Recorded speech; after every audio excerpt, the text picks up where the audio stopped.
Hello everyone, this is Engineer Pat 5290 coming to you with another comparison video in part of the locomotive comparison series. Today we're going to be comparing the C40-8 and the C40-8W.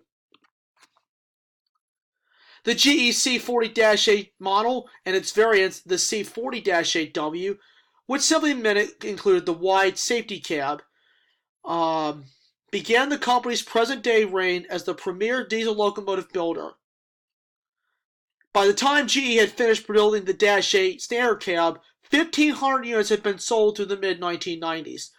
This success continued through the rest of the 1990s with its upgraded Dash 9 models, which sold even better at more than 3,500 units, which I'll talk about in another series. Today you can only find the Dash 8 standard cab in only a couple of railroads. Union Pacific retains a few, and Canadian National. CSX and Norfolk Southern have retired their Dash 8 standard cabs. And you can find a few on BNSF through the B40-8, which is the 4-axle version, which I'll be talking about in a future series. The GE C40-8 began production in November of 1987 as the more powerful successor than the earlier C39-8. I'll be comparing the C32 and the C39-8 in a later series. This new model will we also firmly plant GE as the present-day premier locomotive builder, as it provided railroads with the high horsepower and reliability they were seeking with the resurgence of the rail industry occurring at that time. The GE C40-8 featured the builder's 4-cycle model, 16 FDL prime mover, which could produce 4,000 horsepower with a continuous tractive effort of 92,750 pounds. And at 25% adhesion using GE's ever-reliable 752 traction motor. This was the same rating as the C39-8, although the C40-8 offered better starting effort of 106,790 pounds. The model was also one of the first to be equipped with the new high adhesion or HT-C truck, which helped improve wheel-to-rail contact, as I explained with the SD90 Mac and the SD70 ACU comparison. Orders for the C40-8 took off quickly in late 1987, with 5 Class 1s ordering the standard design, including the Chicago Northwestern, as this photo says, and this photo goes to its respective owner, Union Pacific, CSX, Conrail, and Norfolk Southern. Interesting that NS was admitted at the time about purchasing locomotives with the standard cab, and did not purchase the wide cabs until they were mandated to do so by the Federal Railroad Administration. Through 1992, GE sold about 585 of these C40-8s. However, in 1990, GE unveiled a variant of the C40-8, the wide cab version, the C40-8W, which featured the wide safety cab, as you see in this photo.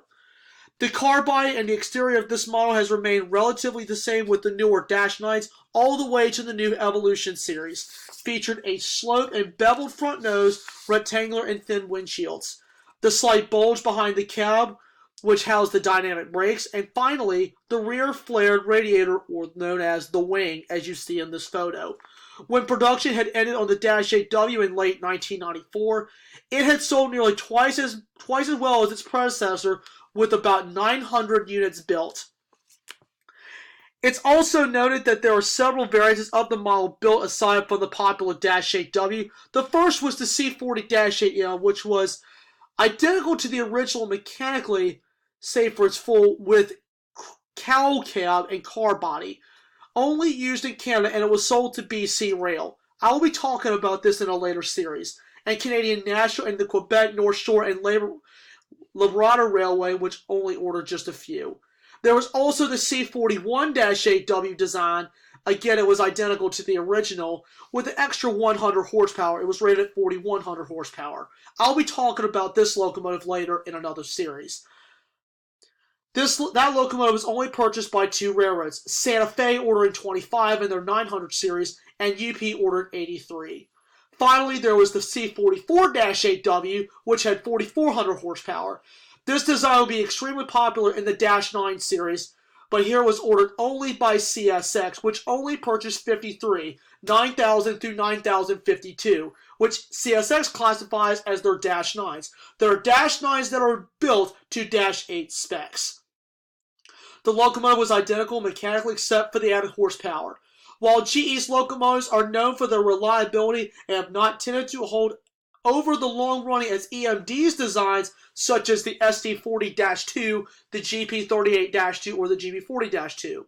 Still, given the reliable young age of the Dash 8 series, most remain in service with railroads or their predecessors that originally purchased them.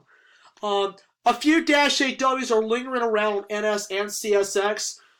I don't know what their future is going to be, but Norfolk Southern has kept theirs alive, and CSX has kept some of theirs alive, and they've also been rebuilding theirs to the C40-8WMs or the CM40-8Ws.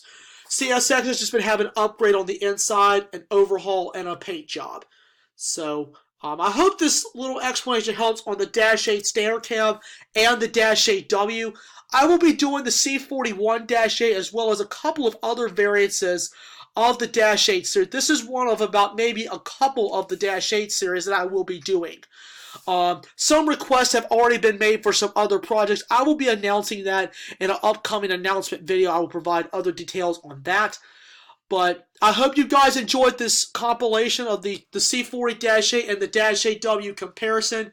I will be picking another couple of the Dash 8 series that I will be discussing in a later video. So I hope you guys enjoyed this video, and I thank you guys for watching.